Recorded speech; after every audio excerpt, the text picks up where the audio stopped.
Well, what have we here? It isn't often we receive visitors, let alone offer them hospitality. But tonight I will make an exception.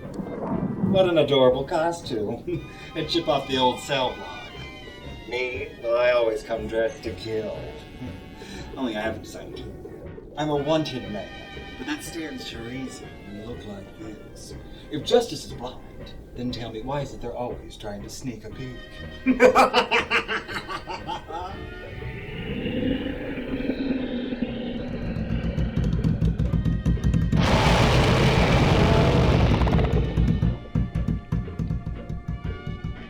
Here, pick your poison.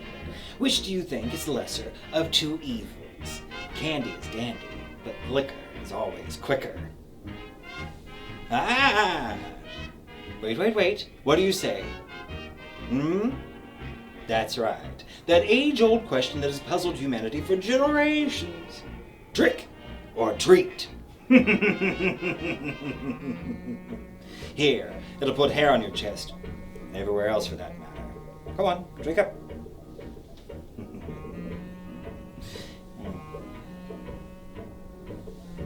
After all, why worry about a hangover if tomorrow may never come? I serve these at all my parties. I call it a lobotomy, as it's something I feel all my guests deserve but seldom get. It's similar to a screwdriver, but more akin to an ice pick. What should we drink to? Your health? I kill me. Jim Jones, I'm not. But still I can mix a decent drink. Now you know why they say don't drink the Kool-Aid. I considered making yours a virgin, but those never last long here. Seeing double yet? I should hope not. Just one of me's too much. Well, how nice.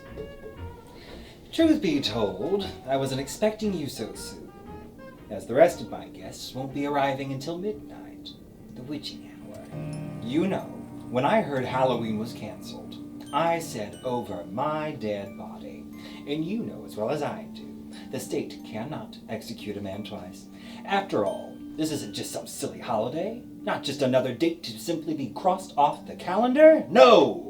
This one means something. It began long, long ago, as a ritual held by the Celts of Europe. They divided their year into two halves. One half for the light of spring and summer, and the other half for darkness, when the land dies and the world is cold. The halfway point between them was called Samhain. On this night, their druid priests prepared roaring bonfires, for they were wiser than the others. They knew what was coming. The flames were thought to serve as a makeshift sun, a futile attempt to extend the purity of day into night. For on this night, October 31st, the partition that separates your world from the other is lifted. The traditions of today began then as a means of protection. A good portion of their harvest was set aside, a sacrifice to appease those souls of the dead and damned that came wandering with the fall.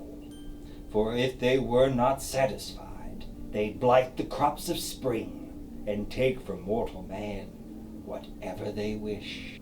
As time went on, places were set at tables for these spirits, beds turned down and left empty. Every effort was made to accommodate them. This evolved into the custom of handing out tricks and treats for the kiddies. Ghouls and ghosts were said to lurk behind every corner, and to pass safely among them, disguises were worn, so they could not tell friend from foe. On Halloween, all manner of spirit is permitted trespass into your world, and you are permitted into ours.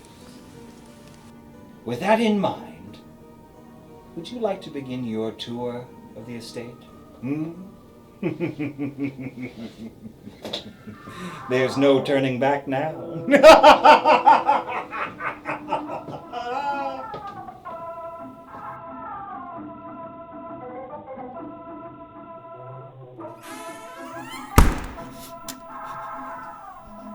We're in the library. Here we keep countless books dedicated to the study of witchcraft, voodoo, and black magic. Perfect for any student of the forbidden arts, especially on a night like tonight. Well said, Spooky, my boy. The pagan origins of the holiday are, of course, no secret. But when you use the word pagan to certain Christian groups, it's a 4-letter word.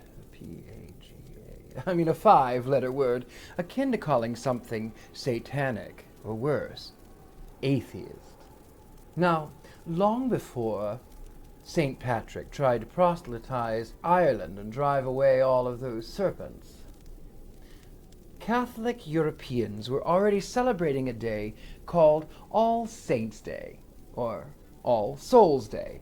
It was a day set aside for honoring Christian martyrs who were thrown to lions, or beheaded, or disemboweled, or suffered some other delicious fate. Unfortunately for those Catholics, there was no set day to their adherents. In fact, it varied by region, and the day could be anywhere in the year. Well, when Pope Gregory realized that these Irish pagans were celebrating on the 31st, he gave a famous edict, saying, if the pagans will worship their tree, instead of cutting it down, consecrate the tree to Christ. Thereby, they are now celebrating the Christian God. So, on the 31st of October, by our calendar, it was a pagan holiday. And not to be outdone, the Christians decided to celebrate their holy day on the 1st of November. It was then, of course, changed from All Saints' Day to the name All Hallows' Day, or rather in modern English, All Things Holy and Sacred. So the eve thereof was All Hallows' Eve. Now, early Christians, of course, did celebrate by wearing costumes to drive away evil spirits, and to bob for apples, which was another nod to the paganism. But Halloween in Europe didn't really take off until the 17th, 18th, and 19th centuries. It was, of course, a day of solemn celebration. In the 19th century, Halloween started to take shape as we know it. There was an influx of European Catholics into the United States who brought with them their rather macabre traditions not adhered to by Protestant Americans. On the 30th of October, it was known as Devil's Night. The 31st was then known as Mischief Night. And rebel-rousing youth would go around causing property damage, breaking windows, smashing fences, rolling over flowers. Well, people grew rather weary of such, impetuous young things. So, as means of distraction, created parties in the city center. These parties were so much fun and had costume contests and bobbing for apples, and these children were so exhausted by their ventures that they decided to cause no more trouble. Well, in the 20th century, there was the addition of candy and sweets, and thereby making the tradition so much less religious. Fortunately so. And with that, dear friends, happy Halloween. That, dear friends, is Richard Lale Lillard, international man of mystery, Satanist extraordinaire, and speculated vampire. Handsome devil, but no one I think you'd like to be trapped in a darkened room with. Shall we continue your tour,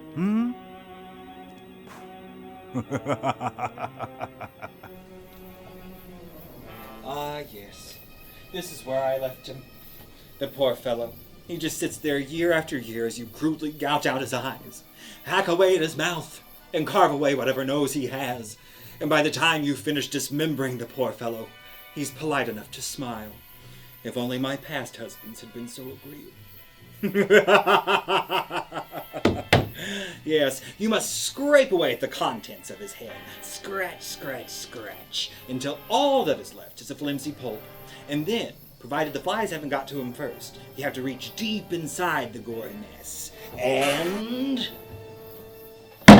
light a candle. Yes, the jack-o'-lantern is the long-suffering, woefully unappreciated mascot of Halloween, cheerfully sitting idly by as you rush doorstep to doorstep begging for candy. Does he tell you you're too old for trick-or-treating? Does he ask what are you supposed to be? Of course not. He's so content just to watch as the madness unfolds. So happy you're happy. Well, if it isn't that lecherous old creep Professor Phantasma. I distinctly remember crossing you off my guest list. What are you doing here? Oh, spooky, miserable. Remember the kitties. It is Halloween after all. Well, oh, spooky, your little shindig is the social event of the season. I would just die again to miss it. So I've made the rash decision to come and haunt your little humble party. I'm so thoughtful that way. Just looking out for you, my oldest of friends. Of course, I brought a gift for the host. In line with your little pumpkin there, one of my favorite ghost stories. The tale I'm about to tell you is about our mutual chum, Stingy Jack, or as he's more commonly known today, Jack O'Lantern. You see, our story begins in a pub in Ireland. For Jack was not just an incorrigible scamp, he was also a drunk. Man after your own heart, eh, Spooky? The bartender had stopped Jack in the middle of a knockout, drag-out brawl and demanded he pay his bill. Jack boasted that he would have one last drink, and the devil himself would pay for it. Jack heard a voice growl out, "Oh, I will I?" Suddenly, there, standing beside him, was a tall, handsome man with a flicker of fire in his eyes. Jack knew at a glance who this stranger was. The hiss of his voice and the stench of sulphur meant the devil had heard him and came to collect his soul. His years of carousing and troublemaking had finally caught up with him. Jack, who was always quick on his feet, begged the devil for one last drink. The devil laughed, as mercy was not his stock in trade. However, he relented, seeing no harm in one last sin, telling Jack to order whatever he'd like, the finest of whiskey, the smoothest of brandy, as he was in for a long journey to hell. Jack told the devil, "Oh, I would, only I haven't the money to pay. I'd imagine the Lord of the Infernal Pits could buy a round for one of his greatest sinners." The devil laughed and snapped his fingers. In a puff of smoke, he turned himself into a silver dollar.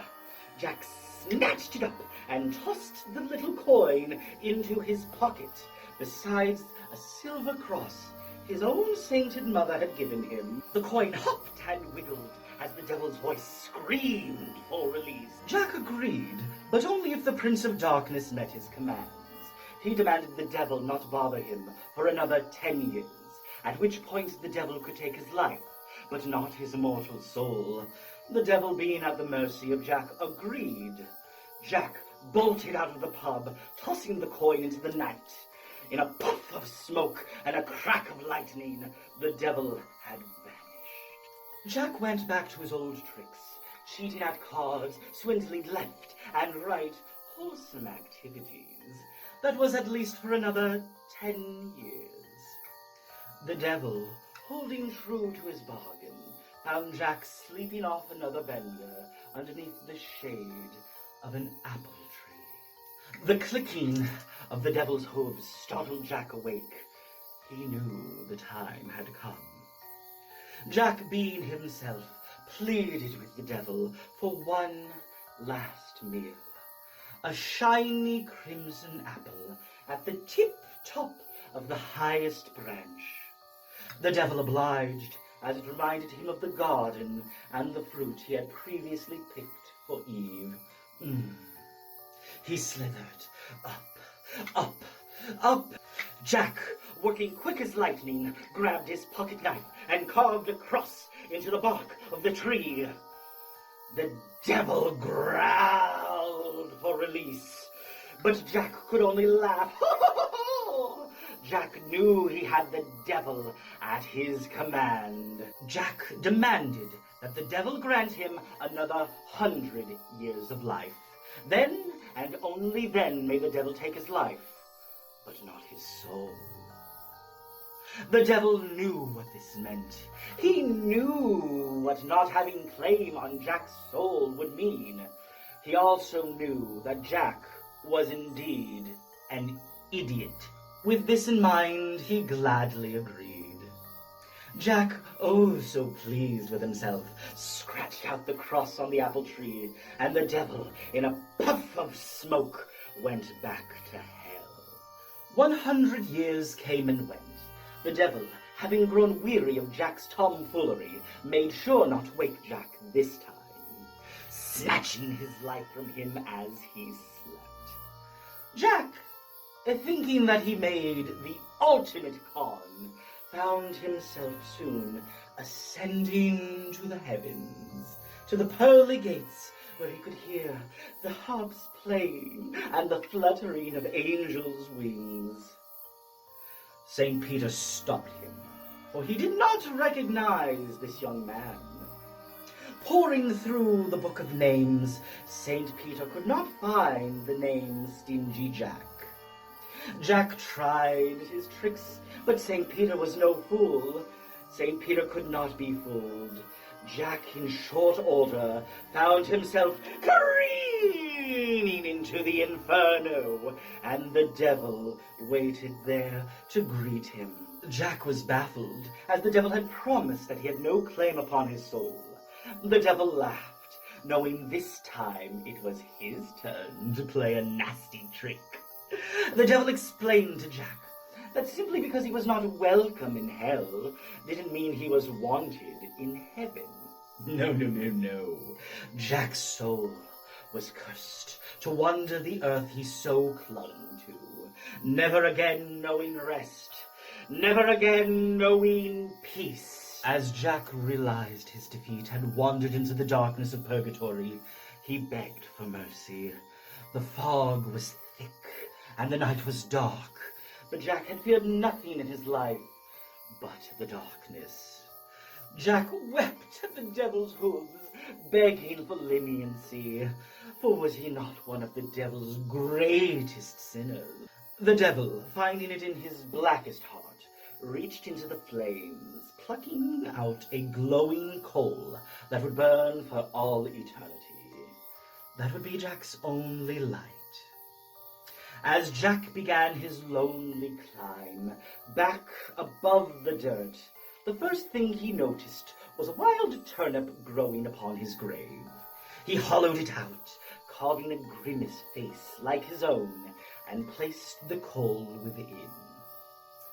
As Jack wandered the darkness in the eternal night of purgatory, he soon found himself in America, where an orange pumpkin was more to his liking, and he ditched the turnip.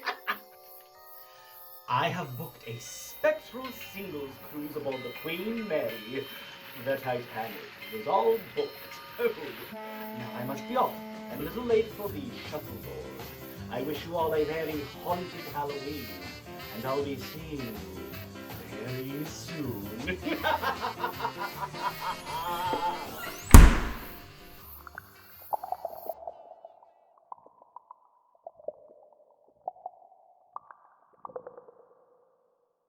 Welcome to my wine cellar. All the wine here was created by an expert vintner named Mr. Norton. Don't worry, he didn't die here. No, he was electrocuted later. Mr. Norton did a good deal of experimenting with wines, only his wife didn't think it was any good. So logically, he filled a vat with acid and threw her in. I guess we know now why the champagne bubbles. Poor Mr. Norton. Of course, the fellow can only bottle it up for so long before he pops his top. The trouble with his plan was she was supposed to stay down. Only the bones came up, disagreeable to the bitter end. We covered the vat a few years back, only I can't remember where. So I suggest you watch your step. Did you hear that? Cousin Rash has hidden himself away to practice his routine for tonight's events. Quite the showman. Sole survivor of the Hagenbeck Wallace circus train crash up in Hammond, Indiana. He clawed his way through the debris, rising up through the flaming wreckage, because he knew the show must go on. A man of principles. Or clown, or whatever. It may have been over 100 years ago, but still his, choo-choo has jumped the tracks. A big top with all 3 rings, but, no one in the stands. Shall we say hello? Right this way. Rash dear. Hello. Say hello to my friends. Hello, children. I know you love a captive audience. Yeah. So would you do a few tricks for them? I would love to. Well, I'll leave you to it. All right, so I spent a lot of time down here because I was pickled as a child. And much like a fine wine, I get better with age. And first, what we are going to do is take the hoop of death, and I'm going to go through it. Beginning with my arm, then my head, then my shoulder, and then at this time, I am not able to breathe. So, that was too easy. Would you like to see me go through it the hard way? Ah, yes, I hear you out there. In Spooky Land. Here we go. One leg. We'll find clown. The arm. Oh. We'll find clown. And the head.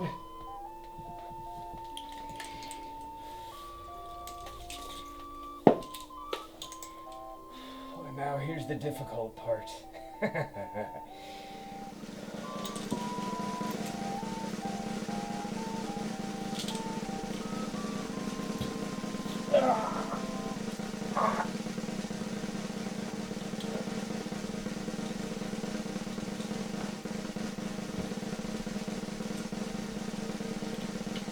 Cover your parents' eyes. All right, children. That there is known as the rubber man. The reason I can do this is because I am pickled to this very day. And I stay down here in Spooky Bruce's lovely wine cellar. Would you like to see something else? Now, when I get a little bit colicky, there's no need to panic. We just pull out the wonderful little ice pick, and this gives me my iron. Are you guys ready? Children ready? Okay. Oh. Not quite there, just a little bit more. Here we go, children.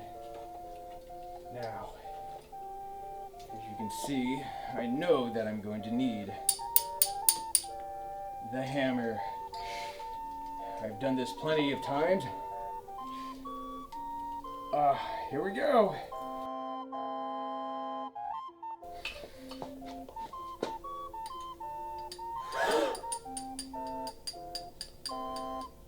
And this is where we need a volunteer. Anyone? Oh, I don't think we're allowed to do that anymore. You see, in Missouri, we had a little mishap.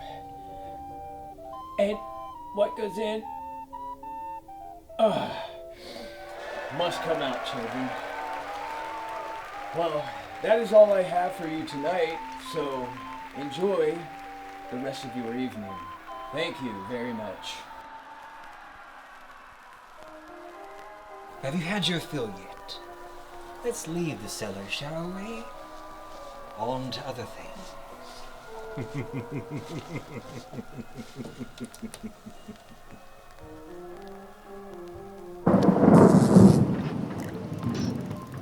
Another patient. Mr. Spooky. Yes, Dr. Seltsam. Checking your assembly line, This is slave labor.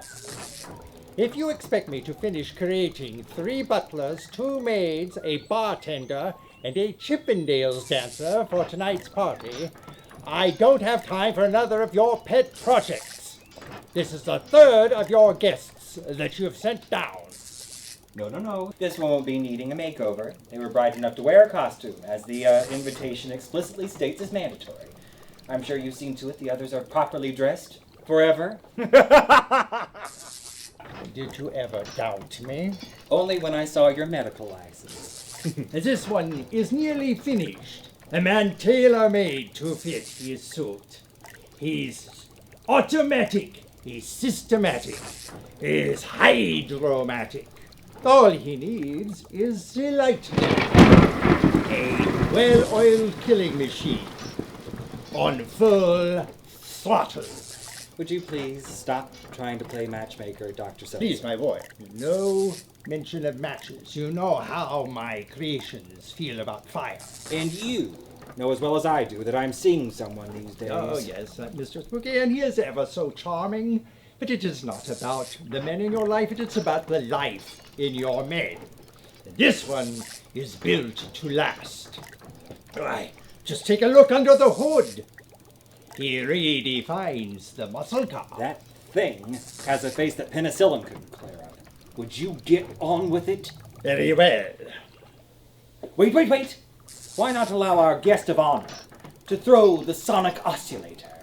When else does one get the opportunity to play God? Go on, dear. Throw the switch. Pull the string! Well, what are you waiting for? Go on!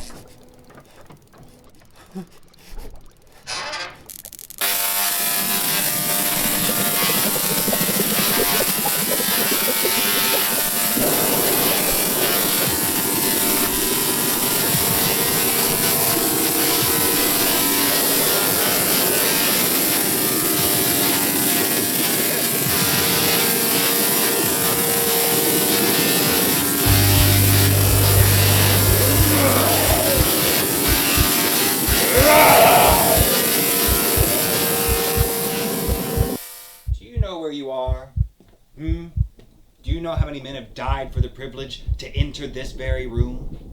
For hundreds of years, foul thoughts and foul deeds have been committed within these walls. Welcome to my boudoir. You've made your bed, and now you have to lie in it. Oh, no. That wasn't an offer. It was a warning. Do you know what will happen if my new beau Everett catches you in here? Oh, I try to keep him on a short leash, but he's so territorial. Has a nose for trouble, can sniff it out like a bloodhound. Last I saw him, he said he needed to change into something more appropriate for tonight's party. But that's been hours ago. I tell you, he could be anywhere. Oh, good grief.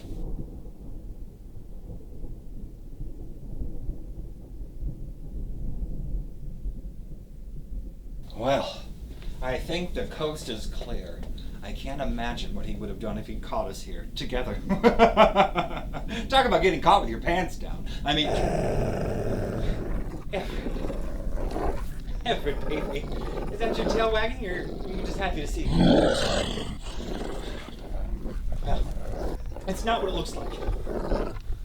Have I ever give you any cause to doubt me? Well, everybody's naked during their own autopsy. No, sit, stay. Not you, him! Oh, you've been a long while coming. I expected you sooner. I am Esmeralda, Queen of the Gypsies. I perform here every year for Spooky's Banquet, a time-honored tradition. Plus, he also pays cash up front.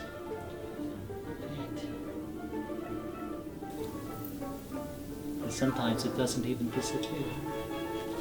Maybe it's time for you to help me unpack my bag. Let me do a piece of magic for you. This was taught to me by the Yakuza, the Japanese criminals. And anytime they dishonor their family, they must put their finger in this device and they chop it off with the finger. Don't worry, I've done these tens of times. May I have your finger, my friend? Don't be nervous. I've done this tens of times. Nobody's been hurt today. Okay. Now, are you feeling that? You are? There's always a right way and a wrong way. All right, one more time. There we go. All right, let me have your finger again. There we are. Oh, nice manicure. Here we go. 1, 2, 3 days ago, I became a cannibal. Now I'm looking for lunch in all the wrong places. Finger food. 3. Don't move. Don't move. Let me show you. Look, that solid piece of wood has just gone right through your finger, which means you have very good porosity. The ability of things to pass through your body with very little or no pain. I will show you one more trick. In fact, this is a bit of a lesson. We're going to show you the difference between reality, science, and magic. A piece of cloth sewn to itself to become a loop of cloth. Now, if I take the loop of cloth and tear it in half, that becomes 2 loops of cloth.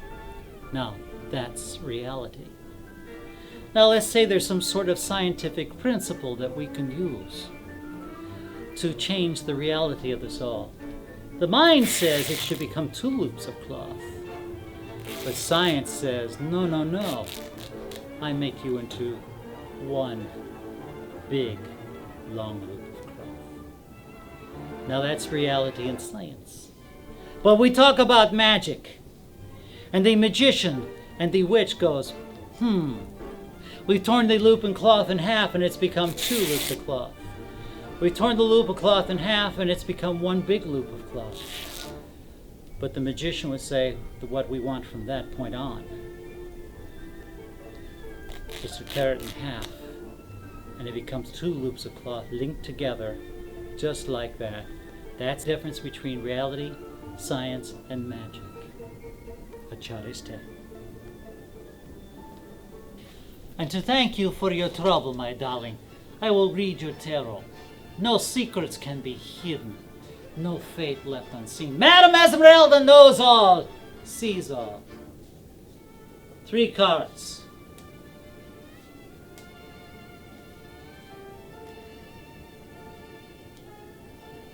Something is wrong. Why do you come here tonight? The cards warn of deception. You are living. No, don't be embarrassed. We are all living once.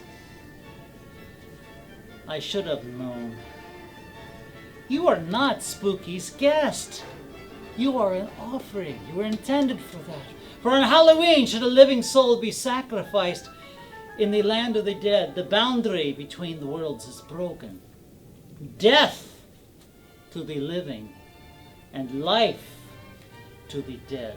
But first, you have to drink a potion. Only a crazy person would drink something that he gave him. No one could be that stupid. What? What's wrong? Well, you didn't drink it, did you? Oh boy. Well, all is not lost. There is hope. The cards suggest you may have a chance. Now go now, my love, and heaven help you. Oh, there you are. I've been looking all over for you, dear. Don't worry, I've called off the dogs. We should be getting to the banquet, though, however. We shouldn't keep the others waiting.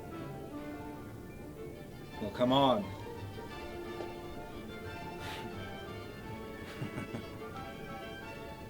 What have you two been up to, huh? Esmeralda? Well, you know. Stuff. Stuff. Well, how vague. Are those tarot cards I see? Well, Madame Esmeralda certainly knows all and sees all and never, ever keeps her damn mouth shut. Well, if you know, then what's the use in pretending? Boys! Grab them!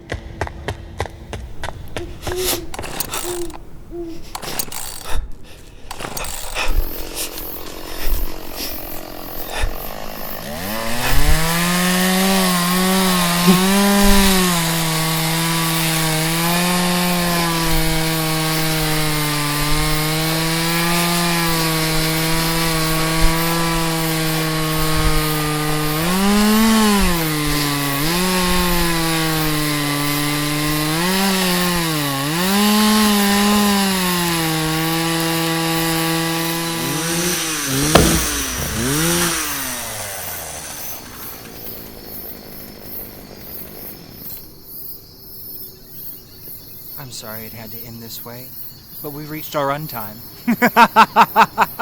You poor thing. You never stood a chance. This should have gone differently, ended quickly. I can only imagine your pain and confusion, but know this. What's happening to you is a part of something bigger, something older than anything known. You've seen horrible things, an army of nightmare creatures. It's my task to resurrect them, as it's yours to be offered up to them.